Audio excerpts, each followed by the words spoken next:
Awesome. Good afternoon. The March 24th, 2026 meeting of the Seattle City Council will come to order. It is 2:03 p.m. I am Joy Hollingsworth, your council president. Will the clerk please call the roll? Councilmember Lynn. Here. Councilmember Rink. Present. Councilmember Rivera. Present. Councilmember Saka. Here. Councilmember Strauss. Here. Councilmember Foster. Here. Councilmember Kettle. Here. Council President Hollingsworth. Here. 8 present. Awesome. And for the record, Councilmember Juarez is excused for today. Colleagues, there are no presentations for today, but before we jump into the public comment period, I'd like to kick it over to Councilmember Foster, because we have some special guests in the audience today. Councilmember Foster, you are recognized. Thank you so much, Council President Hollingsworth. I wanted to start off and extend a welcome to some students who are here with us today from Summit Sierra High School. I just had the pleasure of sitting down with them and spending time both learning about their background and fielding some really fun questions. So just wanted to welcome them and share. The students are here as part of a 2-week program with the City Attorney's Office, where they will be interning and fellowshipping in the office and spending time learning about local government. So we have future lawyers in our midst. We maybe have some future central staffers, future doctors, future immigration attorneys, and so much more, and maybe even our next Seattle City Council member. So welcome to the students from Summit Sierra. Thank you. Awesome. Thank you, Councilmember Foster. Welcome. We are so lucky to have you here today. And we always love our youth to come see democracy in action, and then also to see our public comment period and also meet with the council members. So we really appreciate you all taking the time for coming today. So thank you all for being here. Colleagues, at this time, we will open. Yes. Give me 1 second. We're at ease.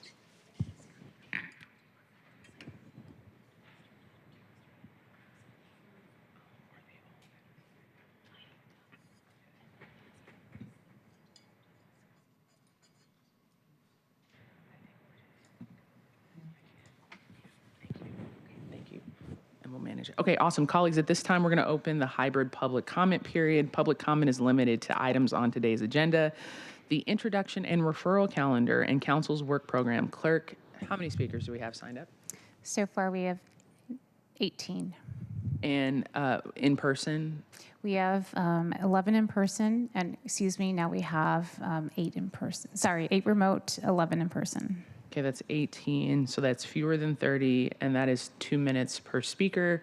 I do see we have more speakers potentially signing up, and so I'm gonna allow folks to sign up, because if we have more than 30, then we will have to bump it down to 1 minute. So we're gonna give time for people to sign up. Colleagues, we're gonna be at ease, colleagues, while we allow people to sign up for public comments. We can have an accurate record of how many folks are signed up, okay? So thank you. Welcome, you all. Please sign up for public comment. If you are coming in, you are all welcome to the People's House. Thank you all for coming today.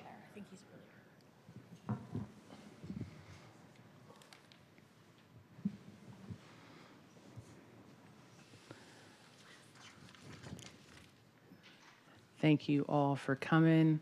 We're just getting the full list for sign up. We just are waiting to get an accurate account of all of our speakers. I'll be right back. No worries,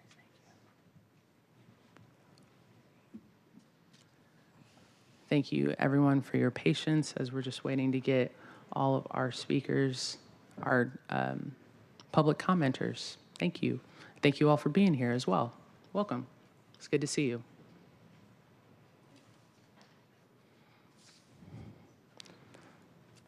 It's good to see everyone.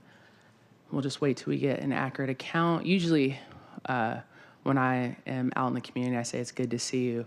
People who are older, around like 78, they go, it's good to be seen. It's always good to be seen. Okay, awesome. So we'll have an accurate account. How many speakers do we have? We'll calculate it. to Thank you, colleagues, 18. for your patience. Yeah, 18 in person and 8 remote.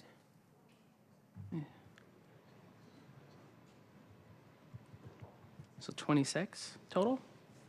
Okay, awesome. All right, so we have 26 total speakers. Thank you all for being here. So if it's fewer than 30, we give people 2 minutes. If it's between 30 and 60, it's 1 minute. So we have hit the magic number under 30, so everyone's going to get 2 minutes to speak. Clerk, will you please read the rules for the public comment period? Speakers will be called in the order in which they are registered. Speakers will hear a chime when 10 seconds are left of their time. Speakers' mics will be muted if they do not end their comments within the allotted time to allow us to call on the next speaker. Okay, awesome. And give me 1 second because I lost my paper.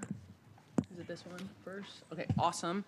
Okay, so we're going to call up Noah Williams, followed by, I believe this is Caitlin, and then Gary Lee.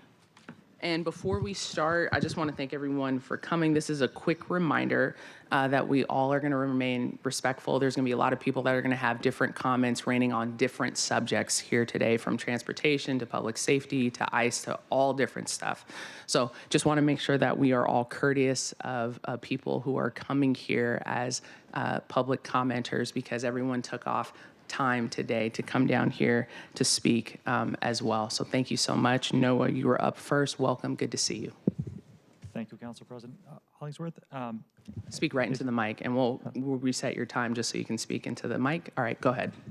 Thank you, Council Member. For the record, my name is Noah Williams, and I'm a West Seattle resident. I'm also a member of the Transit Riders Union.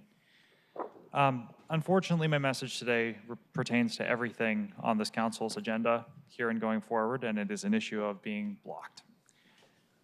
We don't want to be out here testifying against cameras. We want to be out here championing and testifying for your progressive legislation, social housing expansion, bus lanes, bike lanes, sidewalks, disability access, and the dozens of other priorities that the Transit Riders Union and the Mass Coalition are advocating. I know that many of you want to do a lot of good for the city, and I'm asking here today that you act on that and help us get unstuck by ending this deeply unpopular pilot of cameras early. The mayor is getting a lot of flack for something that a previous council implemented and that this council can undo. It's not too late to reverse course. The anger by the community isn't going away, and really there's no PR solution for it, either on the mayor's side or on the council side. I want to make a specific call to this council and further to my council member, Rob Saka, who, thank you, voted no on the SPOG contract. That was the right thing to do. Thank you for doing the right thing. Please propose legislation to cut this pilot short and cut our losses. The financial cost of this pilot may be a sunk one, but the damage itself is ongoing. And I'd also like to address the efficacy of these cameras itself and their role or non-role, I don't know which, in this shooting and the investigation that happened in Rainier. The footage that is being circulated includes footage from a Metro bus that is not connected to these camera networks. It is recorded to a local DVR that was rapidly retrieved without creating a surveillance dragnet. There is somewhere on the spectrum not being met, and there are changes possible to the system that don't require a system like this to be implemented. Thank you. Thank you, Noah. Next, we have Carolyn, followed by Gary Lee, and then Beth.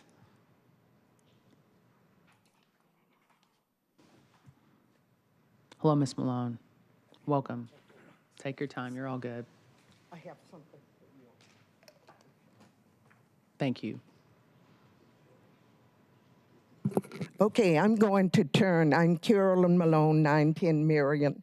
I'm a senior. I'm going to address the audience instead of council, because obviously when the issue is unpopular or police are involved, I cannot reach city council. I've come into the chambers to make an appointment and talk to them, but they have time to talk to others, but not my housing issues. And because I'm an outspoken Black woman, I like being outspoken about things worthy to talk about. In my senior housing, Chancery Place apartments, the manager just ripped out the laundry room. So We don't know where we're going to wash indefinitely. He ripped out the women's restroom on the first floor. It's like a prison there now.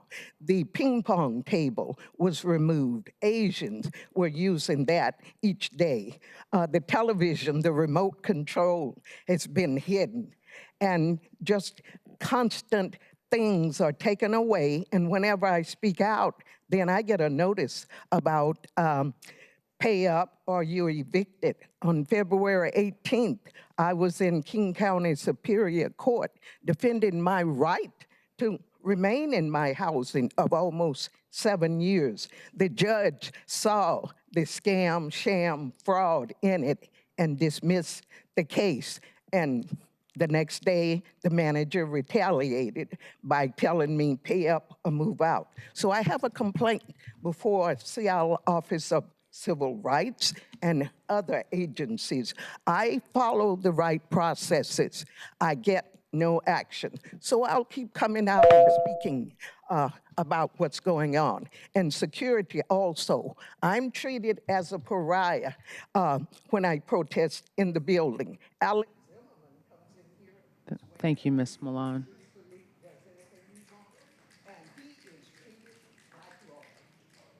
Thank you, Ms. Malone. So next we have Gary Lee, followed by Beth, and then Tanya, and then Astrid. Welcome, Gary. Good afternoon. I'm Gary Lee. I'm from Chinatown, and I'm here with a bunch of friends from Chinatown. And about 2 weeks ago, I emailed you a petition that we had submitted with over 1,000 signatures in support of the CCTV program. Back in 2024, we submitted over 750 signatures in support of the program, and now we're submitting another 1,000 signatures to keep it going and to add more in the CID. Let's see, we're requesting that you keep the program running and you add more cameras to it.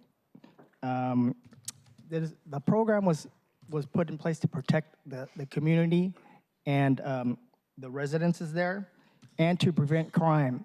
And that's what we need to continue to do. The CID has most recently in the crime dashboard been identified as the highest violent crime area. So we need to work on that, not put tools away that are trying to help prevent crime. So that's what we're doing. We have a bunch of people that are here that are in support of it. These are the residents that you see here, seniors. This is signed by business owners, employees, shoppers, restaurant visitors, all the people who visit Chinatown, the CID. I walked out, look at this. This is all collected in the rain. That's why it's all wrinkled up like that. The PDF that you got, it was so hard to go put through the machine because it was all wrinkled up by collected in the rain. So I'm submitting this to you, over 1,000 signatures to keep it going. And that's what we're hoping you'll do. Thank you. Thank you, Gary. Next we have Beth, followed by Tanya, followed by Astrid, and then Long. Okay, understood. Jody, can you please increase the time to 4 minutes? Thank you. Yeah, may I ask for 2 more minutes to translate in Chinese for our group volunteer? Absolutely. Thank you so much. Really appreciate it.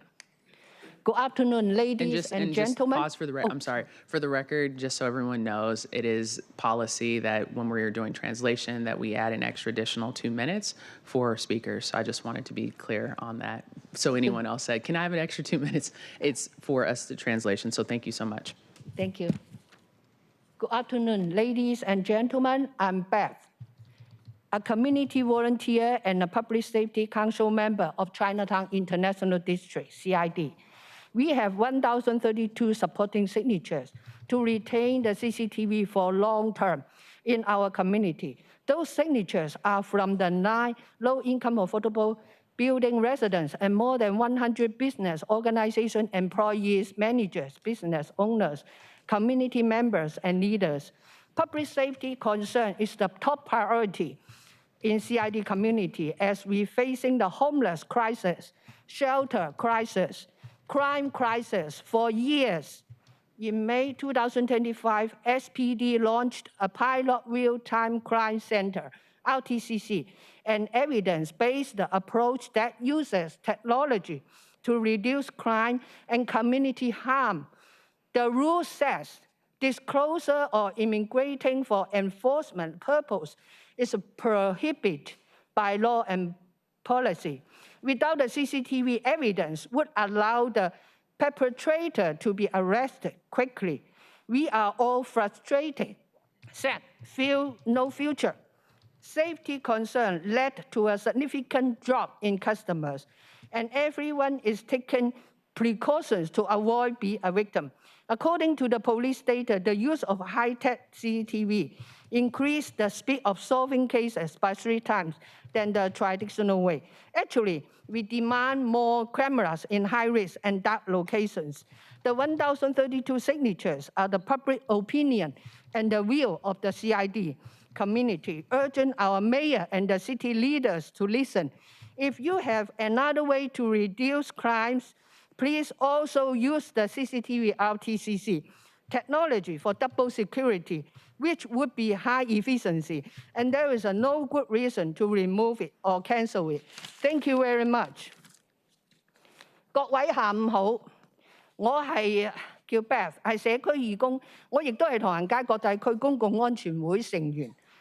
我哋收集到1032個簽名，支持長期保留社區閉路電視監控系統。呢啲簽名來自9棟低收入房屋居民同埋領袖、社區領袖，超過100間商鋪、企業、員工、經理、店主、社區成員。公共安全係社區首要任務。由於多年嚟我哋面對無家可歸嘅危機、庇護所危機和犯罪危機，喺2025年西雅圖警方啟動咗一項基於實時證據嘅試點方法，使用高科技監控系統證據，減少犯罪對社區危害。並且説明出於執法目的嘅披露移民信息係法律和政策所禁止的。沒有閉路電視監控證據將無法將犯罪者迅速被捕。我哋感到沮喪、失望，睇唔到未來。安全問題導致顧客大幅下降，每個人需要常常留意周圍環境，避免成為受害者。根據警方數據，使用高科技閉路電視監控系統，使破案速度比傳統提高咗3倍。我哋申請喺高風險同埋黑暗地點安裝更多攝像頭。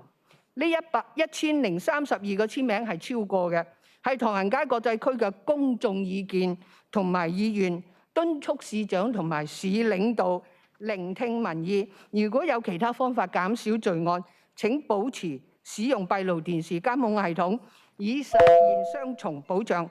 呢個會非常高效，沒有任何理由拆除或者取消。多謝晒。Thank you very much. Thank you. Thank you. Next, we have Tanya, followed by Astrid, Long, and then Gwendolyn. So Tanya, Astrid, Long, Gwendolyn. Welcome, Tanya. Hi, thank you. My name is Tanya. I have a little bit of a cold. I am here with the seniors from the Chinatown International District. We have 2,500 elders who live in many different homes, and we have representatives from each apartment complex. And they want to come and represent the community because they felt like it was important. They wanted to be here despite the rain. So we walked all this way. And so we implore you to please listen to our elders, respect our seniors. They would like the cameras. We've had several incidences on 12th and Jackson where there was a shooting or a stabbing. And it was great to have officers say, hey, we caught this on CCTV. We're going to go pick up this person right now. We know who it is. They went to the parks. He wasn't there, or they weren't there. And so it was great that we didn't have to go to all the buildings and let our seniors know there's a person out there who could cause them harm. It was great that we could be able to find them. And that brought a lot of relief to our communities. We also saw during the pandemic that many of our elders didn't feel safe. So they were walking around in the parking lots near their buildings. And this last week, I saw that happen again. Many elders walking in the parking lots near their buildings because they don't feel safe coming to our parks. 2,500 elders, and they're not in our parks or around the Chinatown International District. Where are they? And so we implore you to please look at the data. SPD dashboard says that while crime is going down throughout the city, we are seeing an increase in the Chinatown International District. And it's for elders, residents, as well as our small businesses. And ahead of FIFA soccer, we are getting ready and we are hoping to be prepared for the many people who we hope will come. But we do have a reputation 3 minutes away from the stadiums. So we're asking for your help to promote safety in our communities. We're thankful and grateful for all that you've done, especially the safety ambassadors and We Deliver Care. And we need more help, more investments, and more attention. Thank you. Thank you. Next, we have Astrid, followed by Long, and then Gwendolyn. Astrid, Long, and then Gwendolyn. Welcome. Hi. I actually wanted to start out by saying I'm a constituent of Robert Kettle, along with some other people here. And, I just want to say the cameras have never actually helped prevent crime. They help maybe spot crime, but all that does is send police who actually continue to cause harm in their communities to those places. They also tend to profile people of color very often. CCTV cameras also don't prevent crime. What prevents crime is helping people in poverty with like social services and stuff like that. A lot of these issues that are happening in these communities of the people who are leaving is not necessarily that there's just crime in a vacuum, it's just happening. No, what's happening is there's people with extreme poverty issues along with the city pushing people of homelessness into their communities rather than addressing the main root issues of these people's problems. That's my time. Thank you. Thank you, Astrid. Next, we have Long, followed by Gwendolyn. Long, followed by Gwendolyn. My name is Long. I'm a barista. I'm a member of Movement for Shama. We have to shut down ICE. Katie Wilson ran on shutting down the surveillance cameras. Now that she's in office, she broke that promise. Under pressure from the movement, she's now announced a pause on new surveillance cameras, but that isn't gonna last long. We need an immediate eviction moratorium. Immigrants that have been unable to go to work due to ICE raids and attacks. In Minneapolis, it is estimated that migrants have lost $47 million in January because of loss in wages in January alone. These Democrats on city council will do nothing until pressured to do something. To shut down ICE, we have to elect independent candidates. Katie Wilson, Zohran Mamdani, Bernie Sanders, and AOC, what have they done? Nothing. They have come nowhere near the record of Shama Sawant, who won a historic minimum wage for workers. Movement for Shama will have a meeting on April 11th to talk about how we can break from the Democratic Party. The Democratic Party has helped to create and build ICE every step of the way.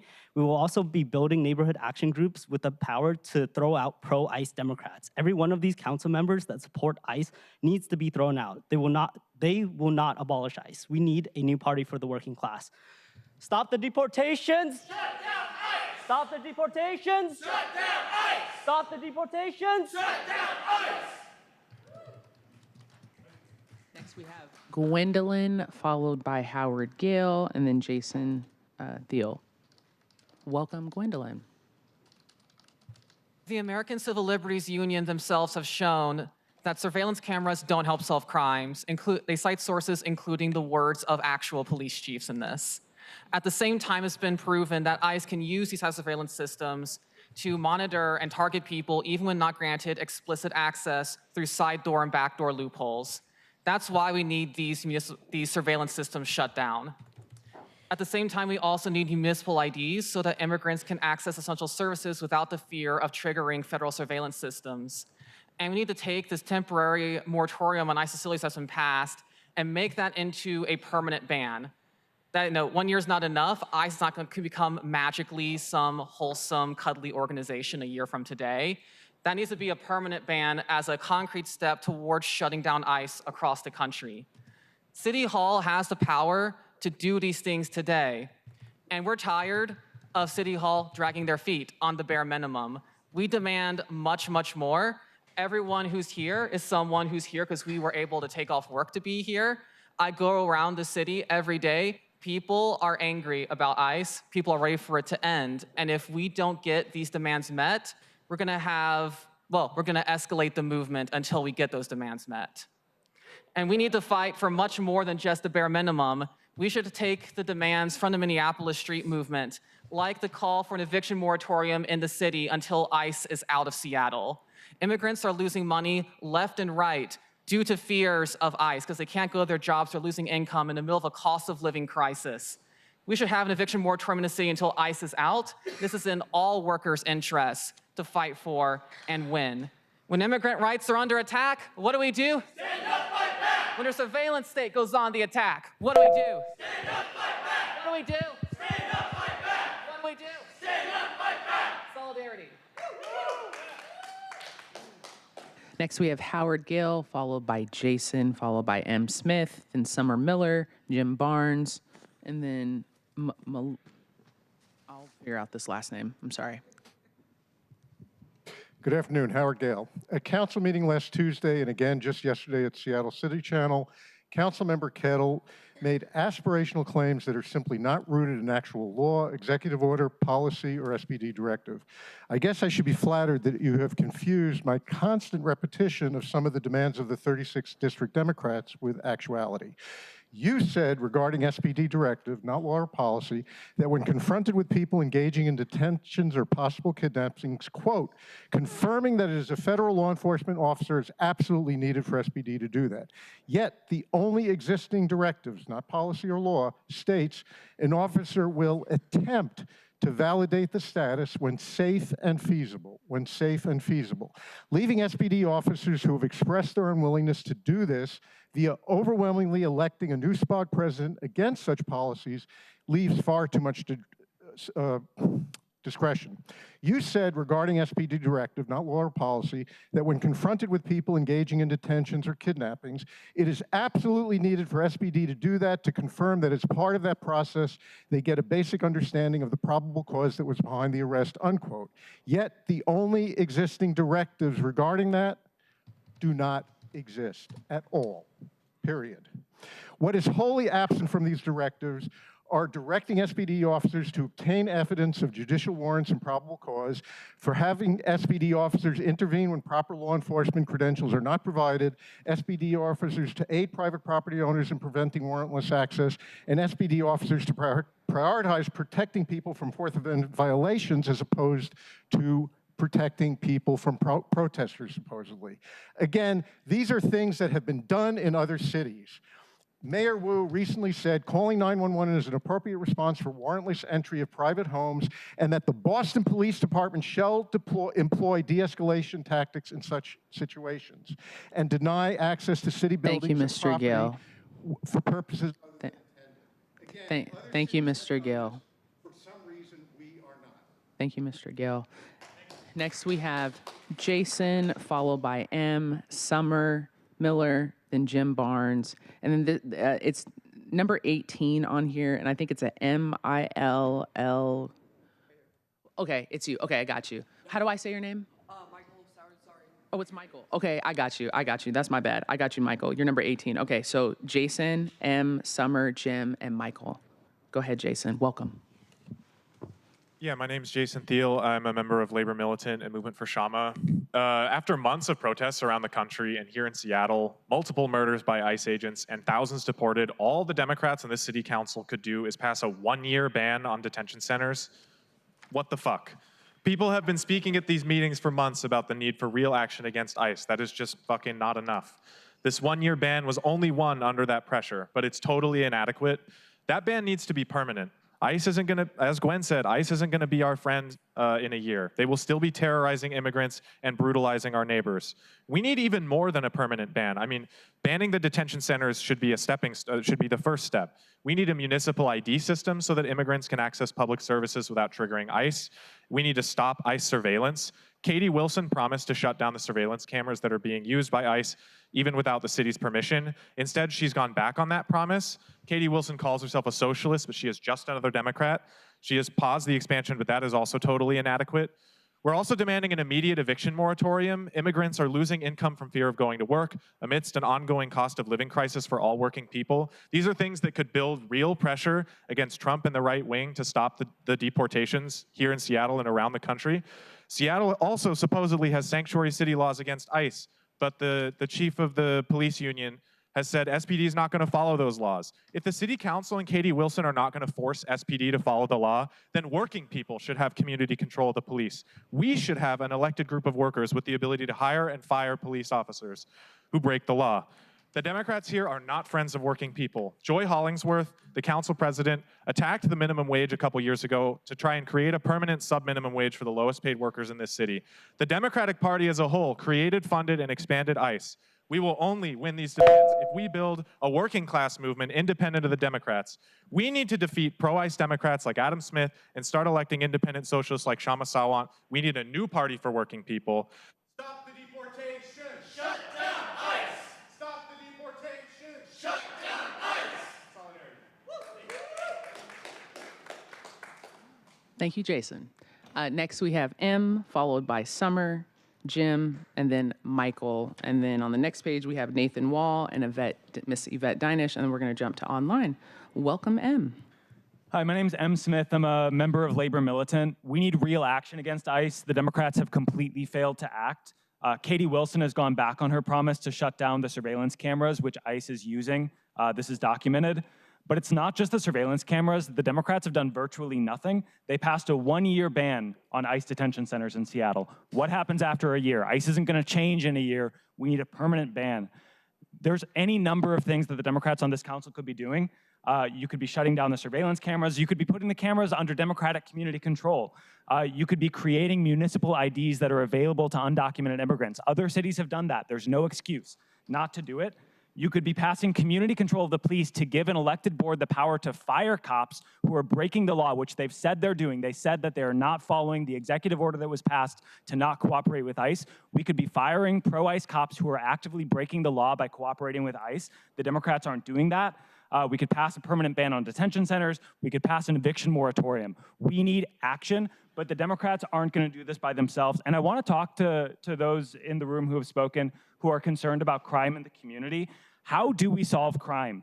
Funneling billions more into surveillance and the police is not going to do it. It's not going to work. The Democrats' police budget is $486 million in the 2026 budget. What do we need? Another $100 million, another $1 billion? What is actually going to stop this crime? It's investment in our communities. It's investment in affordable housing, in free childcare, in healthcare. That's the thing that's going to stop crime. That's going to be the thing that stops homelessness. That is how we solve these problems, not more police and more surveillance. We need an independent party because the Democratic Party isn't doing these things. Katie Wilson just said that she will be cutting taxes on big business. We need to be increasing those taxes and funding these services. We need an independent socialist party that can throw out, frankly, every Democrat on this council and replace them with people who are actually going to fight for working people. Solidarity. Shut down ICE! Shut down ICE! Shut down ICE! Shut down ICE! Thank you, M. Next, we have Summer, followed by Jim, and then Michael, and then we have Nathan and Miss Yvette. Welcome. My name is Summer Miller. I'm a member of Labor Militant. It's been over 2 months since Renee Good was killed. Katie Wilson and the Democrats, including the Democrats on the city council, have had plenty of time to take action against ICE, and you haven't done it. The latest numbers show that ICE is arresting over 300 people a month in Washington state. And Katie Wilson's response to the suspected ICE abduction a few days ago at the University of Washington was that she was monitoring the situation. We need real action against ICE. That's why we're here. Katie Wilson ran for election promising to shut down the cameras and hold SPD accountable, and instead she's expanded the cameras and is letting SPD break the law. They're openly telling her they're not going to follow the law, that they're going to keep cooperating with ICE, and she's not doing anything about it. Katie Wilson isn't concerned about crime. If she was, she would be following through on her other promises like universal childcare and affordable housing, but she's doing the opposite. Like Em said, she's already met with business executives where she promised she'd be cutting taxes for big corporations. The Democratic Party is not going to do anything unless they're forced. They helped create ICE and build ICE every step of the way. Biden escalated deportations after Trump's first term. We need to throw every pro-ICE Democrat out of office. We need to throw every single one of these city council members out of office. Not a single Democrat on this council has endorsed Shama Sawant, who's running a platform of abolishing ICE. She's running against Adam Smith, who voted to create and fund ICE. The Democrats are not going to abolish ICE. They won't even stand up to pro-ICE Democrats like Adam Smith. The only way to force them is to build a movement fully independent of the Democratic Party. Socialists need to have a serious conversation about strategy. We need to build a socialist party in Seattle that can defeat every Democrat on this council and fight for things that actually help working class people. Shut down ICE! Shut down ICE! Shut down ICE! Shut down ICE! Shut down ICE! Shut down ICE! Next, we have Jim Barnes, followed by Michael, then Nathan, Yvette, and then we'll jump online. So if you're online listening, you are up in the next couple speakers. Welcome, Jim. Thank you, Councilmember Hollingsworth. It's Jim Baines. Jim Baines, my bad. Jim Baines, we'll restart your time. Hold on. Give you your full 2 minutes. Give me 1 second. Thank you for correcting me. Thank you, council members. I'm here today speaking directly about the use of AI within our police and public safety, especially related to the use of cameras. We have seen an increase within our communities of AI being used to target and identify people for arrest, both by ICE and by police officers. AI has also crept into our police department. In 2024, we had to reprimand our police department to not use AI, generative AI, to go and write police reports. Now that they have access to facial identification programs, they have the ability to offload their limited brain capacity of solving crimes to then go and take the first face that is seen when the slot machine of names and faces and cars comes past, regardless of the accuracy of information. We don't have transparency for how many cases are solved, how many arrests are made due to the use of generative AI and AI technology. Member Kettle, if one of your constituents is arrested by SPD or ICE because of misidentification, what will you do to go and support them?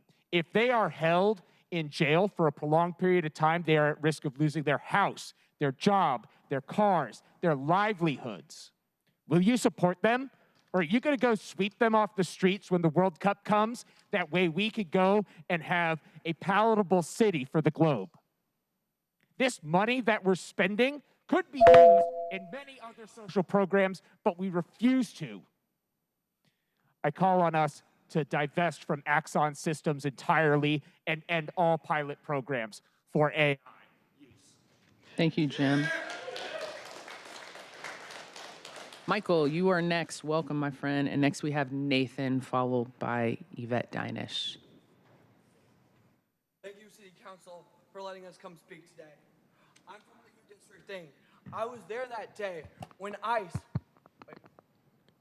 Yeah, let's restart the time. You're all good. And you never need to thank us for you allowing you to speak. You're all welcome here to speak and give public comment every single time. All right, so I just want to let you know that. All right, Michael, 2 minutes. Go ahead and start. I was in U District when the ICE did that raid in U District Village, who took countless of people from there. I was there watching it, filming it. They're protesting against them. I don't know what is going on in this city and all around Washington State right now.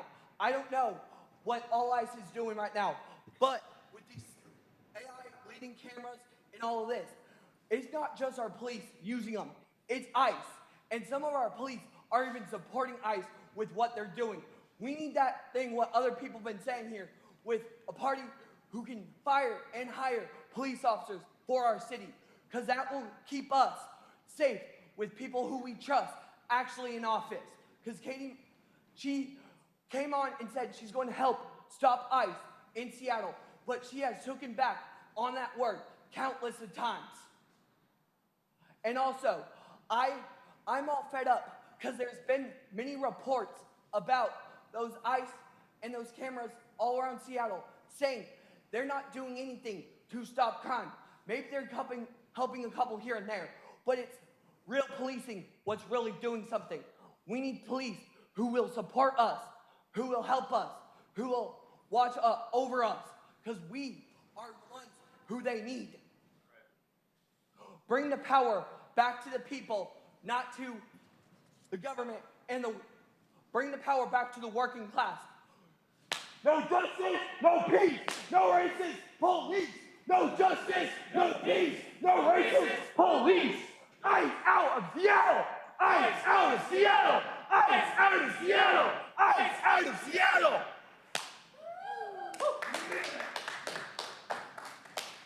Thank you, Michael. Next, we have Nathan, followed by Yvette Dinish. Welcome, Nathan. Hello. So on the cameras, obviously I don't agree with the cameras. I don't need to tell you that. But I do understand why people feel unsafe in this city. I think everybody has felt unsafe in the city at some point. But I guess Seattle is a city of smart and compassionate people, and I think we can come up with solutions that don't involve expanding surveillance in the police state. This is a city of smart people, and I think we can come up with solutions to these public safety issues that don't make all of us less safe. In our society, everything we do, everything we say, I'm gonna go to this mic. Everything we do, everything we say is monitored. Hold on, let's pause. Hold on. No, you're good. We're going to pause your time. I caught you. It was 125. Lean down on that one. Okay, sorry. Hold on. Don't start. We're going to do 125 or at least 130. I want you to get your whole time, thank you. Nathan. You're good. I just didn't want to trip. crouch down the whole time. No, you're fine. Give us 1 second. 130. All right. Okay, thank Nathan, you. Sorry. You're good. So ever since 9/11, everything we do, everything we say is monitored by this surveillance state in the society. And it concerns me that we're not doing more to combat that at every level of government. So please repeal this program. I also don't really trust SPD to keep us safe. On Thursday, members of our community protested Governor Ferguson's press conference to ask him to do more to keep people safe in our community. At that protest, Officer Mark Sierra from the South Precinct was rude and antagonistic towards me. He made fun of the sign that I was holding, and after the protest, he said to me, "Jesus loves you," which I have no problem with, but as a government official, your personal religious beliefs are not relevant to this job, and you should not be, it's not appropriate. I've talked to a lot of you, I think a lot of you are nice people, but at the end of the day, when you are in these offices, our relationship with you is different than just a personal one. It's a public relationship. We have to put pressure on you, whether that's because we don't think you're doing the right thing or it's because we want to give you permission to do this, whether we want to, just because we want it on the record that people in our community want this, so you can go back and say hey, we're doing this because people want us to do this. It's not personal, so I encourage you not to take it personally. Please make the moratorium permanent. I understand the short-term nature of emergency legislation allows it to be implemented right away, but we need to expand this. And my sign says if... Thank you, Nathan. Next, we have Miss Yvette Dinish, and then online, folks, before you start, Miss Yvette, we have online. This is just a call. Right now, not present is Angela, and then David Haynes, but everyone else is present, and we'll switch to online after Miss Yvette. Good afternoon. Glad to be here. A couple of things I wanted to speak on is that keep the cameras where they are wanted. The China International District wants the cameras. The Black community wants the cameras.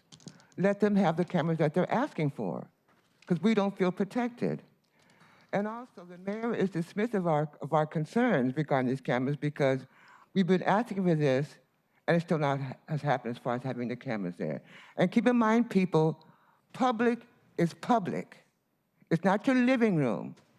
So if you're doing something you're not supposed to be doing, be mindful of that.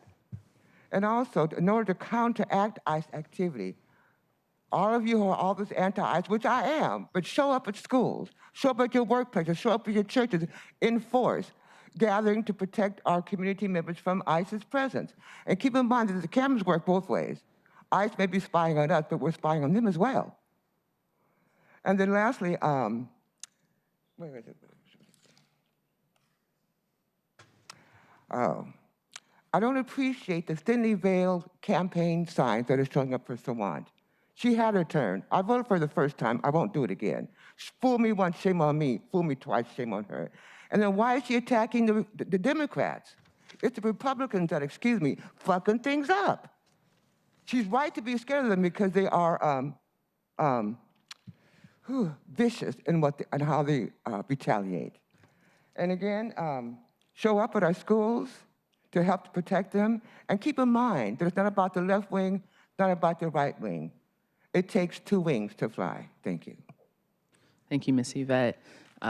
We're going to switch to online. I don't believe there's any more in person, but we'll come back if there are. We're going to switch to online. Kirk Robbins, followed by Angela Castenda, Charlotte, and then Catherine. So Kirk, you are, press *6 to unmute yourself.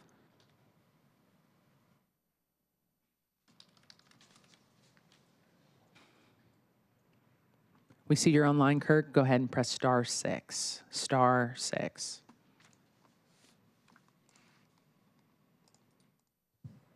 Okay, we can go on to the next speaker, Charlotte, and we'll get you, Kirk, if you can't. *6, Charlotte, to unmute yourself. Your phone might be on mute, but not unmute for Zoom. So that's a start. There you go.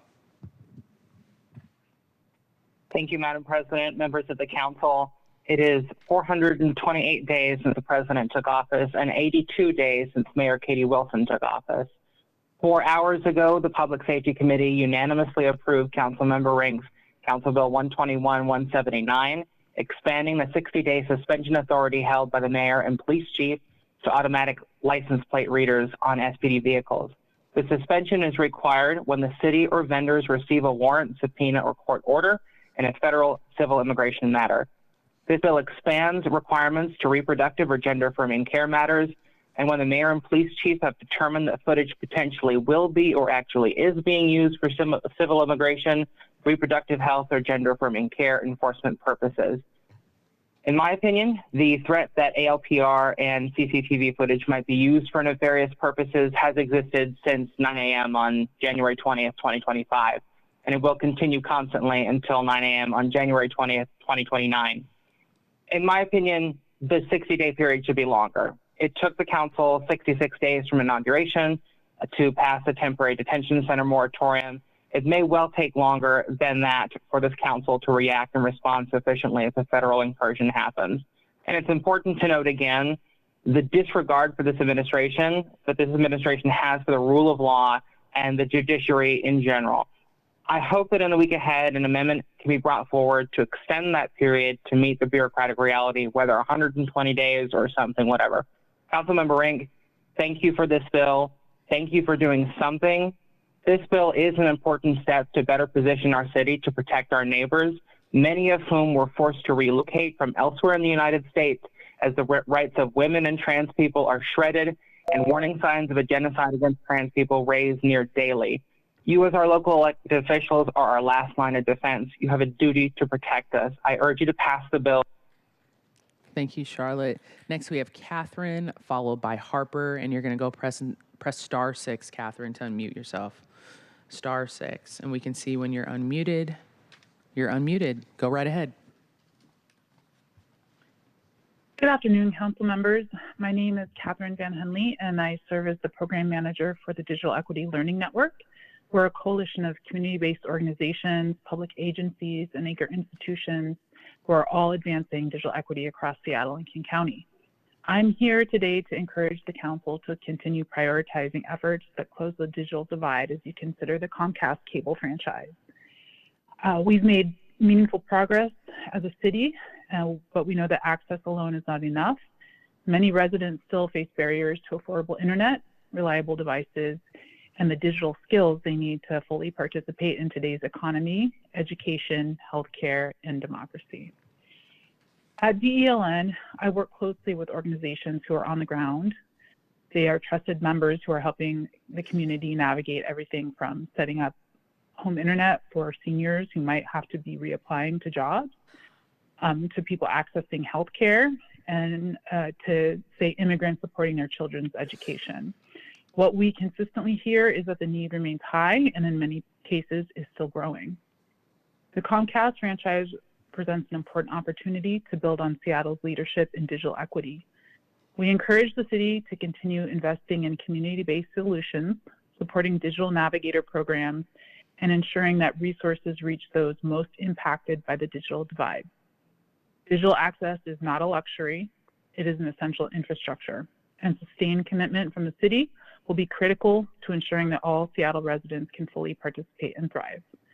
We thank you for your time and your continued leadership on this issue. Thank you, Catherine. Next, we have Harper, followed by Jim. Press *6, Harper, to unmute yourself. Hello. So I'm here to read a statement from the Seattle Transit Riders Union. As Seattleites and human beings, we have been horrified by the invasion of Iran by the United States and Israel. This atrocity does nothing but increase the human suffering in the world up to an unimaginable degree. We are additionally horrified by Israel's threats to invade Lebanon, an invasion that would be in part funded by the United States. We call on our elected leaders to loudly, publicly, strongly, and unconditionally oppose the United States' actions in Iran and likely actions in Lebanon and any other in the region. We believe it is the responsibility of our elected leaders to show their constituents and the American people what it looks like to lead on this issue. Leading does not merely mean statements, but also bold action. Leading means recognizing and responding to the fact that this war has been driving up an already untenable cost of living. Our elected leaders must continue to find ways to improve access to affordable food, housing, and transportation, and those other things required for a healthy, happy, and fulfilling life. Our leaders must invest in expanding food assistance, rental assistance, shelter space, and public transit. It is incumbent upon you to create the strongest safety net you can to catch those falling from economic stability, and the ladders necessary to raise people up onto it. It is incumbent upon you to speak out when atrocities are committed, even when you have no direct control over them. It is incumbent upon you to stand as moral beacons lighting the way in these dark times. Sincerely, Seattle Transit Riders Union. Thank you, Harper. Next, we have Jim. You're going to go ahead and press *6 to unmute yourself, followed by Brian. Hello, this has been quite interesting. You know, to sit here and have to experience these clowns that Savant has there, you know, to stand up there and, you know, just really show your ass. You know, you guys are ridiculous. She's ridiculous. She was scared to run for re-election. Now you guys going to come down talking shit? You got to be kidding. You know, be good citizens. Where's your advocacy for black descendants of the enslaved? For 400 and something years, we've been devastated. Gut it out in Seattle. Why isn't that shit coming out your fucking mouth? Yeah, you guys went there, so, you know, that's right in my alley. What the fuck are you talking about? You know, you got a campaign to try to run. She's going to get her ass whooped again right now. You're down here in Seattle. What the fuck? You need to shut the fuck up. Get the fuck out of there. You don't represent the black community. You're trying to walk back civil rights. We spent the last 60 years trying to get stuff like cameras so we can stake it so everybody can see how we're brutalized. You come up with this old lolly-ass, lily-white bullshit. You know, fuck that shit. On my life and on our lives, right? You're not going to walk back what we've died for. So fuck you. Thank you. Next, we have Brian. Press *6 to unmute yourself.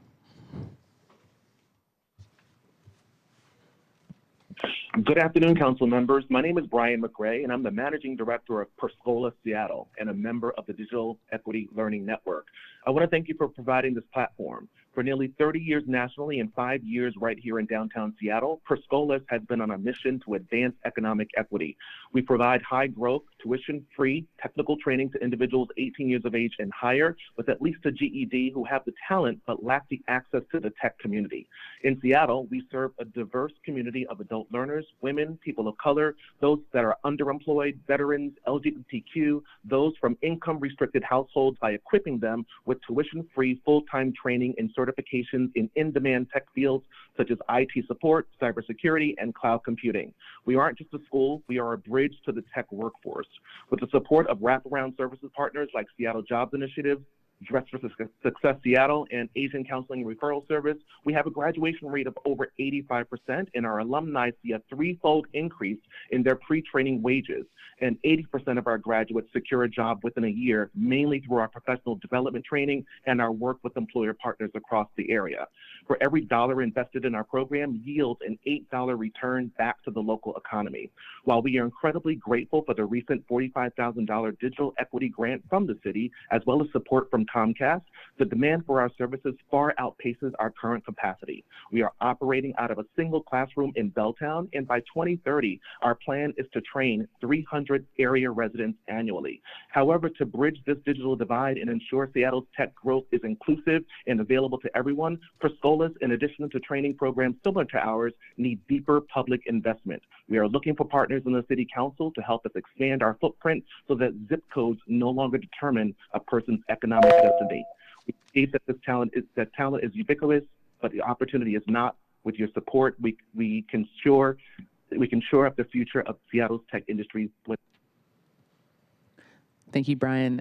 Next, I believe Kirk Robbins, are you there?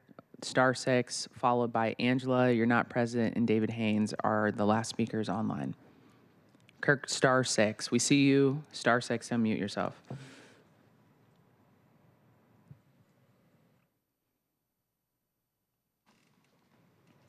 You're still muted. Star6, to mute yourself. We do see you online. It just might be your phone is not unmuted for Zoom.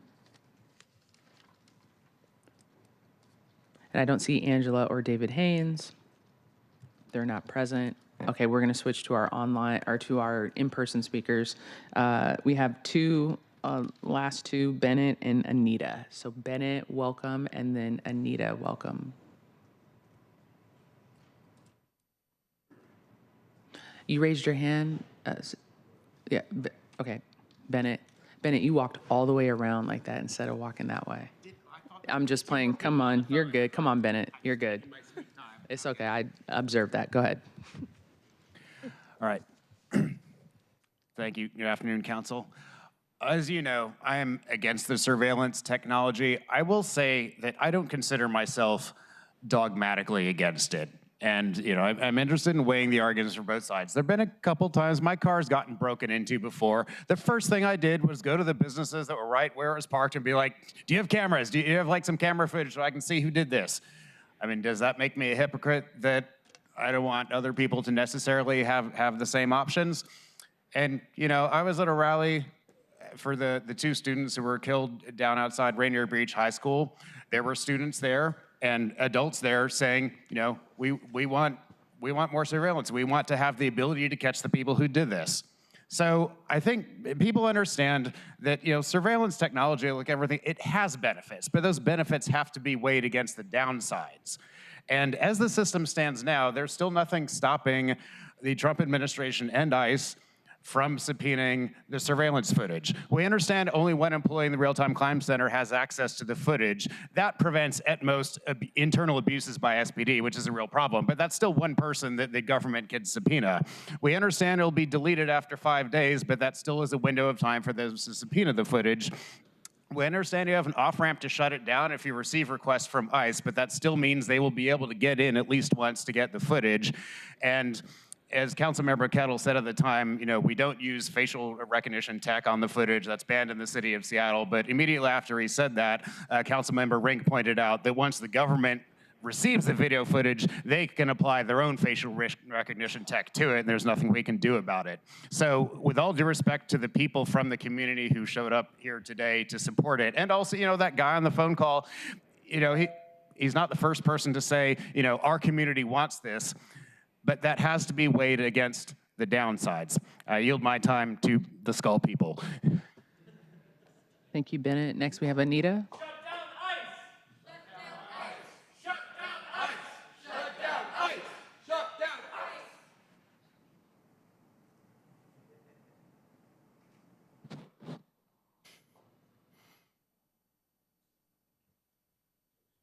This is the face of who's controlling the AI-powered surveillance cameras that you're unleashing on the average citizens of Seattle. I see you when you exit your home. Your neighbor's camera across the street records your everyday activity using AI-powered surveillance they have initiated under all Ring doorbells. Pair that with all of the other stuff they're not focusing on in society, like the Axon cameras that you set all over all the parks here, tracking everything you're wearing, your vehicle color, everything that you're doing with your daily life being tracked, added into this database. Think about your family's future. Think about everything that will happen once your daily life is tracked, monitored, recorded. Do you like that? No, nobody likes that. Nobody wants this AI-powered surveillance in Seattle. Nobody. Nobody asked for it. Nobody wants it. Ever. Think about what you're doing, your money you're taking from these companies. Bullshit. Stop it. One day you will be noticed and you will be tracked with these cameras, your family, your children. Everything you do in your daily life will be noticed. And that's when you lose all your freedom. You were supposed to be understanding American values of freedom. This is not the way to do that. This is a destruction of society. And everything that you choose to be doing in a private home. Bullshit.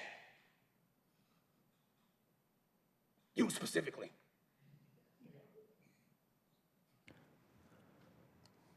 Thank you, Anita. Next, we have Kirk Robbins online, *6. If we can't get you, I'm sorry. I know there's technical difficulties, and let's bump up David Haynes. Kirk, there you go. Okay, thank you. I'm calling about transit concurrency, as concurrency is a requirement of the Growth Management Act, and yet we have just learned that there will be no light rail in Ballard. Apparently the whole 6th City Council district is going to have no light rail.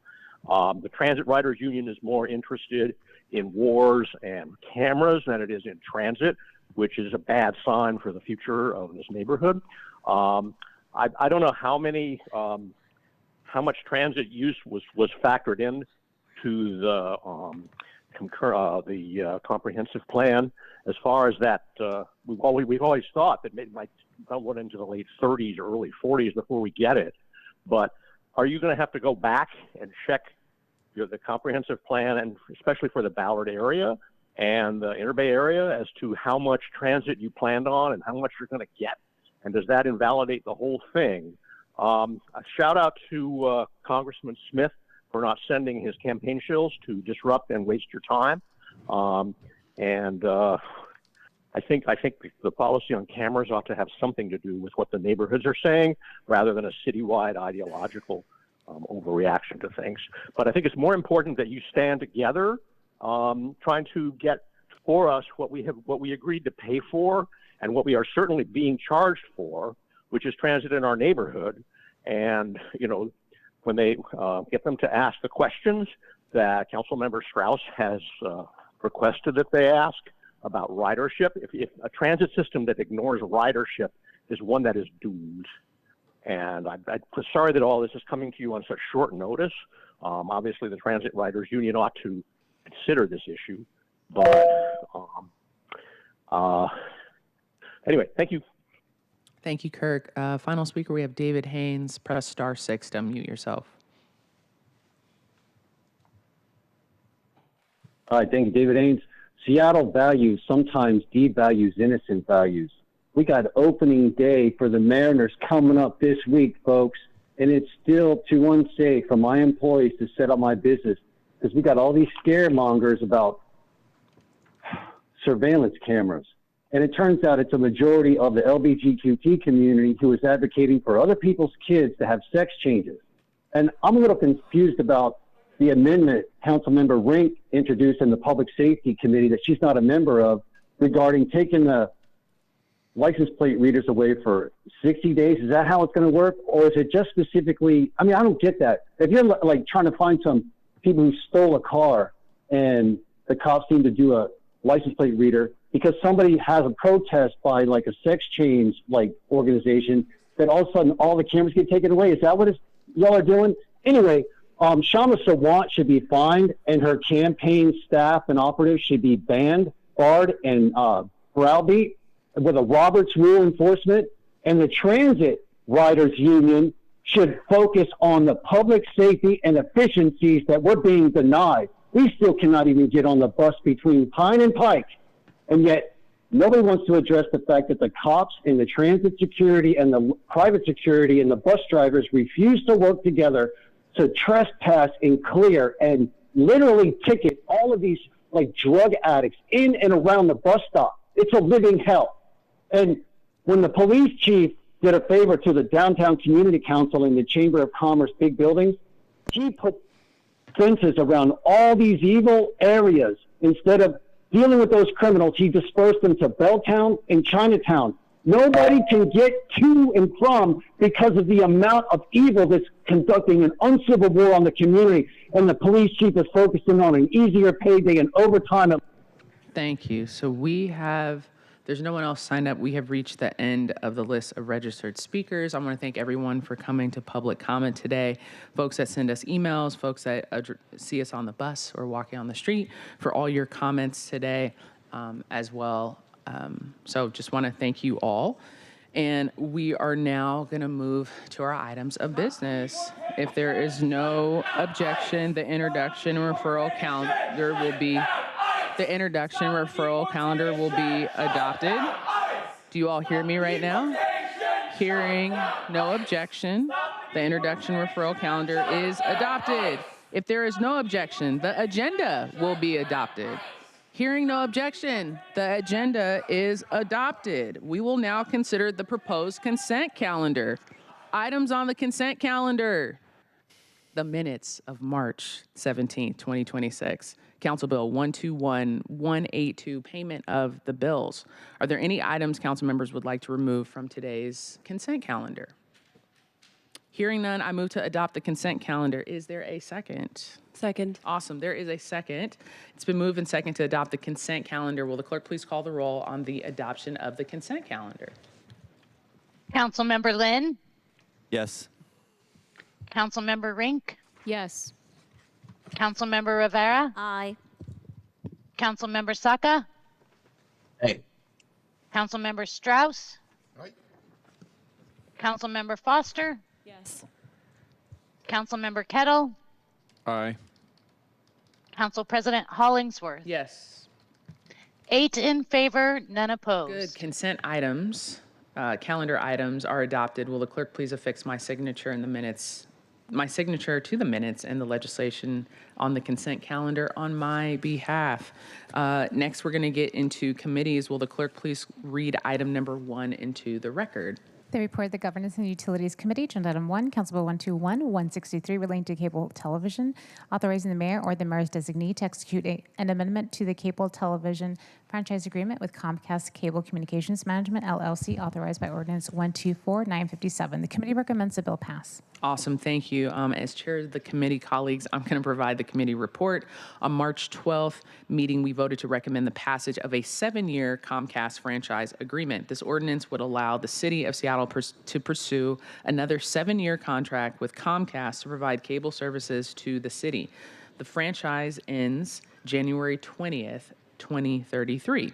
Seattle IT conducted a community assessment to increase community benefits to the city and residents, and this includes raising our franchise fee and other public education and government fee to support programs funded by cable funds, including Internet for All and our Seattle channel. I also want to note that in committee, before committee, we had requested that IT do a side-by-side comparison with other cities so we could see how we ranked amongst different municipalities. And I was pleased to see how we ranked amongst other neighboring cities with the contract that we had received, which was more benefits for our community during this process. So I will pause here. Colleagues, I urge a yes on this vote. Are there any questions? Councilmember Strauss. Council President, thank you. Colleagues, just as a reminder, a few years ago, there was a proposal to cut the Seattle Channel's funding. The reason for that is there are fewer and fewer people watching this presentation on cable TV. Hi, Dad. I'm sure you're watching on cable right now. Love you. And with fewer people watching cable TV, we have fewer dollars to fund the Seattle Channel with. And so that's why there was a report this last year. This bill is important for us to be able to continue this funding source. And wait, there's more. We will bring this back up in budget this year because there was a task force that provided us recommendations.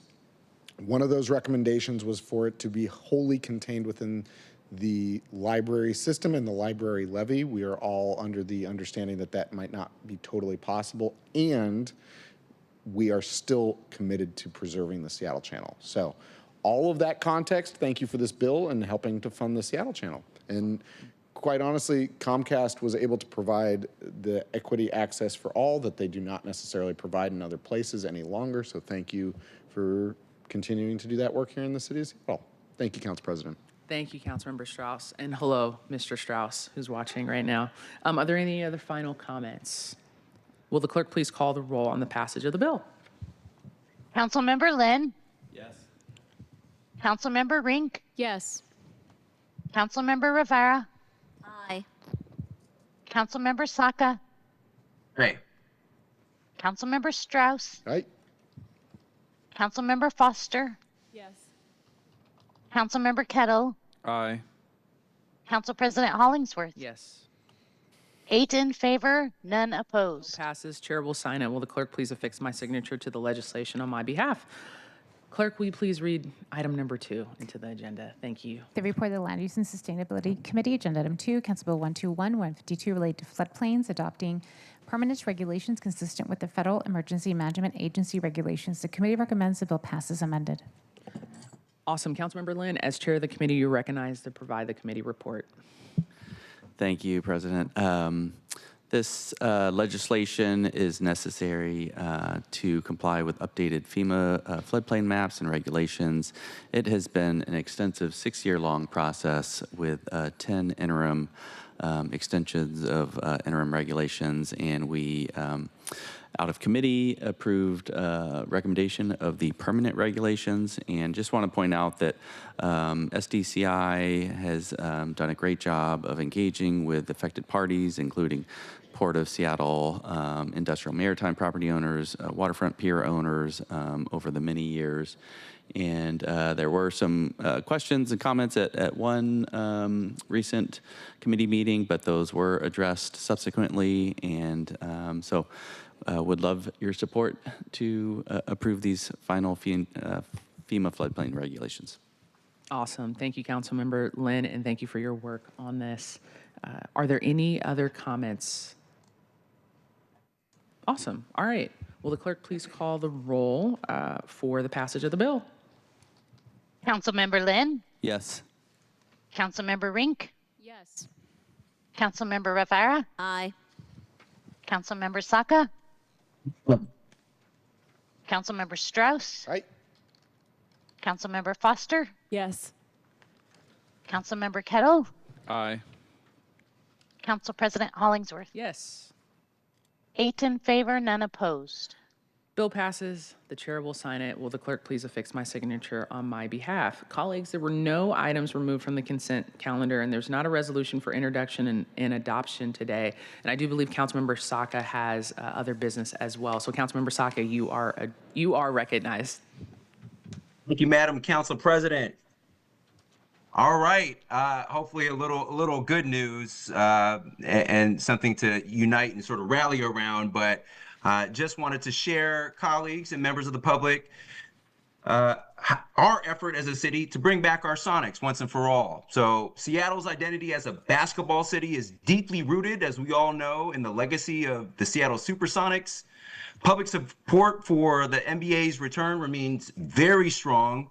And as chair of our city's Sports and Experiences Committee, I'm excited to be able to introduce a joint mayoral and council resolution that affirms that the city of Seattle's readiness for a future NBA franchise, declares that Climate Pledge Arena is ready to host an NBA team, and affirms that the city of Seattle is truly a basketball city.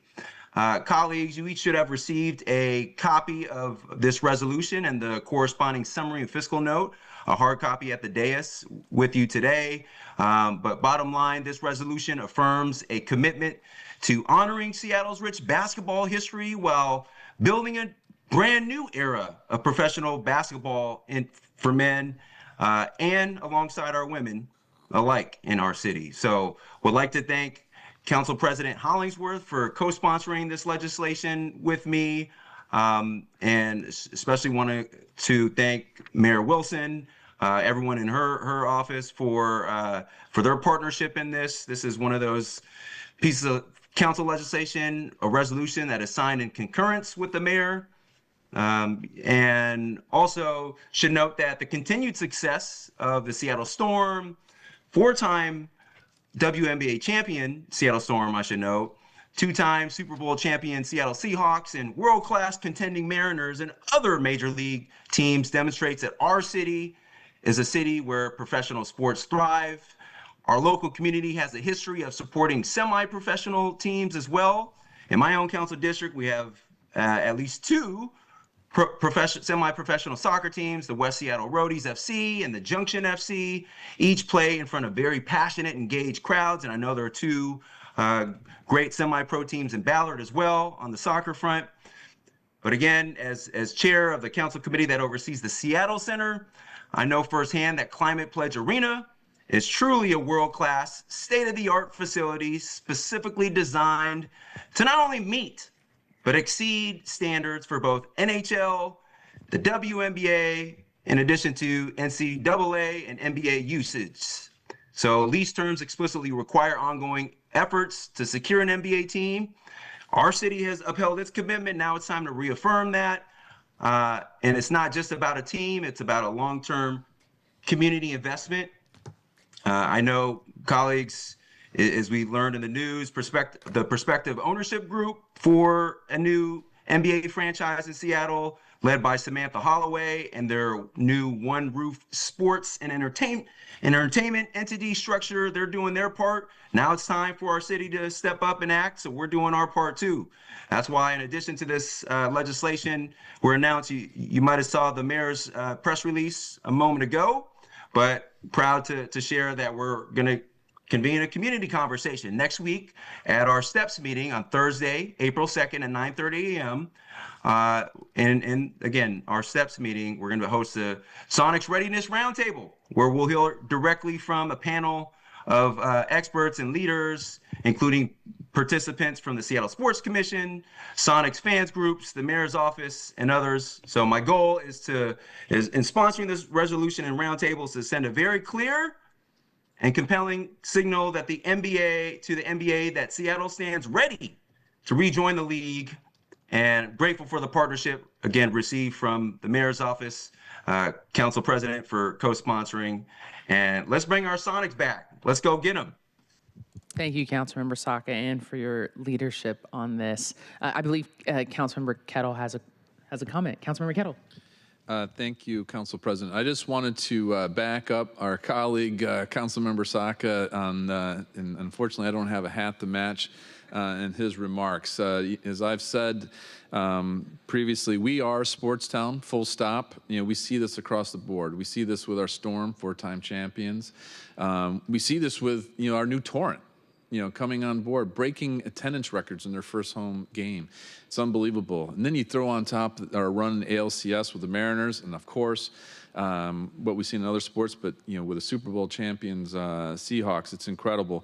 But what I wanted to say is, since the arena's in my district, I have been close with all the issues related to the arena, working with OVG, working with the One Roof Foundation. And I want to say that they have been a great community partner, working with us on all the issues, particularly the One Roof Foundation. We now have the One Roof sports and entertainment group in terms of their various pieces. But I want to highlight One Roof Foundation. The work that they've done, particularly related to the Memorial Stadium and the Memorial Wall at that location, has been incredible. Bringing the community together has been unbelievable. And to do this really shows that their commitment to our city. And I've seen this in my conversations with Samantha Holloway, and other members of the various pieces of the group, to include Todd Lawicki. And so we have an opportunity here to really take it to another level with this effort. And I recognize it's a long process with the NBA, but I think we're at the place. We are ready, and we're doing it with efforts that really highlight the connection with community. It's not just OVG and now One Roof Sports and Entertainment, but it's also those teams that we have, like what the Seattle Storm does for a community, what the Torrent does for community, what the Kraken does for community. It's incredible, and I think we need to build on those organizations, those sports teams, by bringing the NBA back and bringing, as Chair Saka said, bring the Sonics back. So, Council President, thank you for that and the opportunity to show how One Roof has really been a community player. Thank you. Yeah, thank you, Councilmember Kettle. And just for the record, this is going to be brought into Councilmember Saka's committee and from the resolution as well. And I know that the arena is in your district. I know Councilmember Saka has the Seattle Center, so there's a lot of synergy. We all grew up loving the Sonics, and if you didn't, you can just say you did. So it's okay. Anyways, are there any other comments from any folks? No? Awesome. Okay, thank you all. That's a great overview about what's coming down the pipeline. And then if there's any further business to come for the council, I don't hear any. Awesome. We've reached the end of today's meeting. The next meeting, City Council meeting, will be March 31st at 2 p.m. Hearing no further business, we are adjourned. Thank you all for coming. Peace.